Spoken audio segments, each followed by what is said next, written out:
CM Yogi Adityanath ने एक देश एक चुनाव को आज की जरूरत बताया और कमलनाथ ने कहा कि इसे पास कराना आसान नहीं होगा।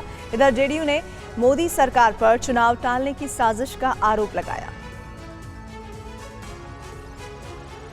एक देश एक चुनाव को सीएम योगी आदित्यनाथ ने अच्छी पहल बताया है। उन्होंने कहा कि इससे विकास के नए आयाम खुलेंगे और बार बार चुनाव विकास में बाधा है।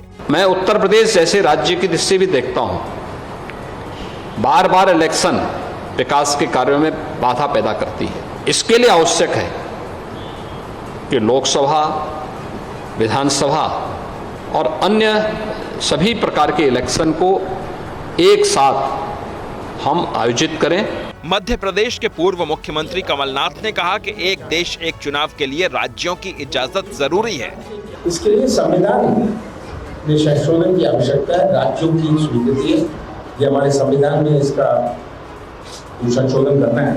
ये केवल लोकसभा राज्यसभा की बात नहीं है। जेडीयू नेता केसी त्यागी के मुताबिक एक देश एक चुनाव का मुद्दा चुनाव टालने के लिए है। कमेटी के नाम पर सरकार अपना कार्यकाल 1 साल बढ़ाना चाहती है। चुनाव को टालने की साजिश है ताकि कमेटी का कार्यकाल 1 साल बढ़ाया जाए, जैसे आपातकाल में हुआ था। एक देश एक चुनाव को हरियाणा के उप मुख्यमंत्री दुष्यंत चौटाला ने देशहित में बताया तो अकाली दल ने इस मुद्दे पर मोदी सरकार का समर्थन किया है।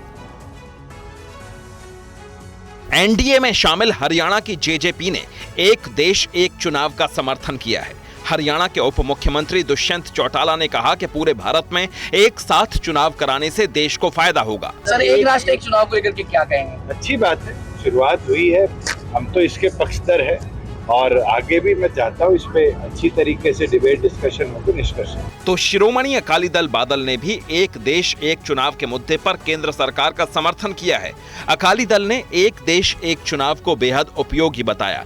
तो एक देश एक चुनाव पर बीजेपी नेता राज्यवर्धन सिंह राठौड़ ने कहा कि इस विषय पर लंबे समय से तैयारी चल रही है। उसके ऊपर लगातार विस्तृत चर्चा हो चुकी है। पॉलिटिकल पार्टी अंदर से यही चाहती है कि बार बार चुनाव नहीं होने चाहिए।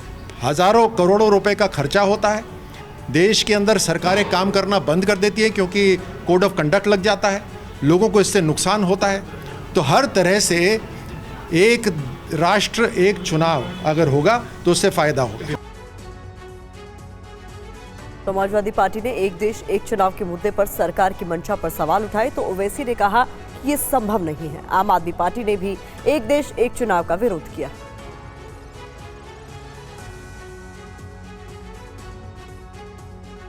एक देश एक चुनाव पर समाजवादी पार्टी के महासचिव राम गोपाल यादव ने कहा कि पूर्व राष्ट्रपति को किसी कमेटी का अध्यक्ष बनाना वाजिब नहीं है। इस विषय पर सभी दलों से बात करनी चाहिए। और संसदीय जो व्यवस्था होती है उसकी सारी मान्यताओं और परंपराओं को ये गवर्नमेंट तोड़ रही है, अनदेखी कर रही है। एक देश एक चुनाव पर AIMIM प्रमुख ओवैसी कहते हैं कि ऐसा करना संभव नहीं है। ये सवाल उठ रहा है कि क्या वन नेशन वन इलेक्शन होगा।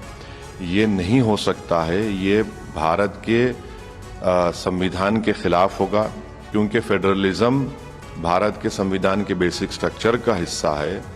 और दूसरी बात यह है कि बीजेपी के पास राज्यसभा मेजॉरिटी नहीं है।